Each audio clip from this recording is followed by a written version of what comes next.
Aktibong nakilahok ang mga kababaihan ng Bulacan PNP sa isinagawang Zumba Marathon dito sa Camp General Alejo S. Santos, City of Malolos, Bulacan. Ang naturang aktibidad ay pinangunahan ni Police Colonel Relly B. Arnedo, Provincial Director ng Bulacan Police Provincial Office, katuwang si Police Lieutenant Colonel Jacqueline P. Puapo, Deputy Provincial Director for Administration ng Bulacan PPO, kasama ang mga kababaihang pulis at non-uniform personnel mula sa iba't ibang police stations ng Bulacan. Aktibong nakiisa at nakisayaw sa Zumba Marathon ang mga kalahok ng nasabing aktibidad na siyang bida sa programa.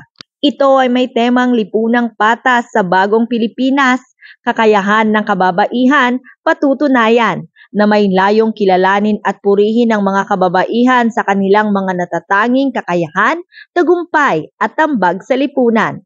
Ako po si Lieutenant Colonel Rodelisa San Buenaventura, Chief Picado. Kayo po ngayon ay nagsagawa ng Zumba Marathon upang ito po ay palakasin ang pangangatawan ng ating mga kababaihan sa kapulisan at mga NUPs ng buong Bulacan PPO. Ito rin ay isinagawa upang ang layunin nito ay mapagkaisa at magkaroon ng camaraderie, unity, at magkaroon ng magandang ugnayan ang ating kapulisan sa bawat isa sa buong Bulacan PPO.